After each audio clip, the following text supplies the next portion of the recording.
Hey everyone, it's Dykes from Prospective Wealth Planning, and today's video is going to be about sequence of return risk. Now, chances are you probably haven't heard about sequence of return risk, but it is a risk that many retirees face as they get close to taking money out of their retirement accounts. Now, today I'm going to break this down into three different sections. The first part, I'll be just talking about three individual investors that got different returns over their lifetime. The second part, I'll be talking about the accumulation phase of their assets. And lastly, and most importantly, we'll be talking about the distribution phase of those assets. So here in part one, as I said, we're going to look at investor A, investor B, and investor C.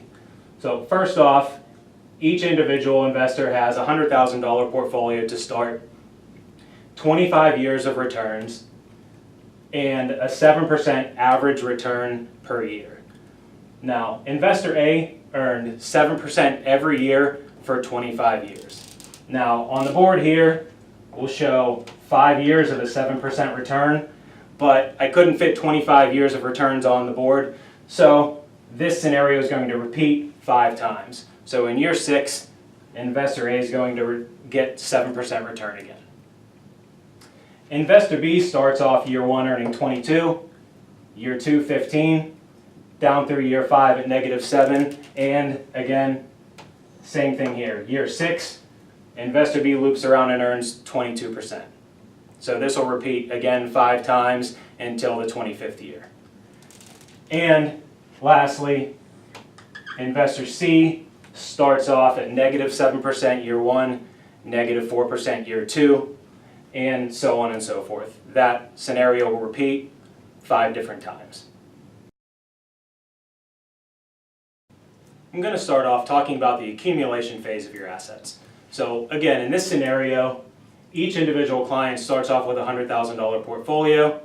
They're averaging 7% compounded return over the 25-year time frame. Now, sequence of returns does not really matter as you're accumulating your assets, because as you can see, investors A, B, and C all average the 7%, but they come in different orders. So over that 25-year time frame, each client ends up with $543,437. So again, as you're accumulating your assets, the sequence of returns and when you earn what doesn't really matter. Next is the distribution phase, and that's when the sequence of returns really matters. So investors A, B, and C all start with a $100,000 portfolio. They need to take 25 years of income, and each year they'll be taking $6,000 withdrawals, and that will be indexed at 3% inflation. So what that means is, first year, the investors will take $6,000.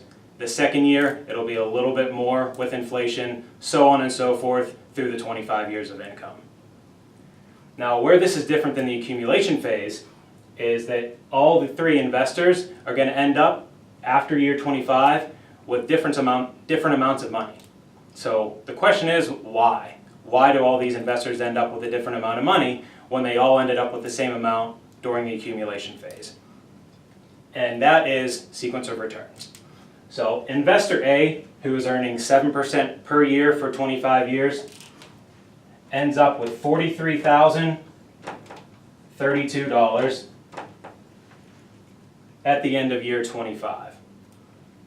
Investor B, who has good years to start, ends up with $109,983. So after 25 years, that client still has more money than they started with. Now, investor C started off, as you can see, with 2 negative years of performance. And investor C ends year 25 with $0. And actually, they don't even make it to year 25. Investor C runs out of money at year 23. So why exactly is that? And as I mentioned, that's because of the negative returns the first 2 years that investor C started taking their distribution from their accounts. If you just look at the numbers and do the math in your head, investor C lost approximately 23% of their account value over the first 2 years, where investors A and B were both positive still.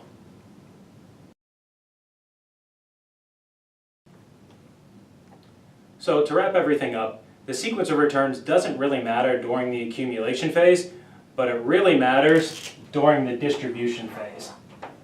And you're probably wondering, what is it that I can do? At Prospective Wealth Planning, we can run what's called a sequence of return test to show you two scenarios. It could show you a best case scenario and also a worst case scenario for your current allocation and your current situation, similar to what happened with Investor C. If you'd like any more information on this, check out our website at www.prospectivewealthplanning.com or give us a call at 814-580-9881 and we'd be glad to help. Thanks, and we'll see you guys soon.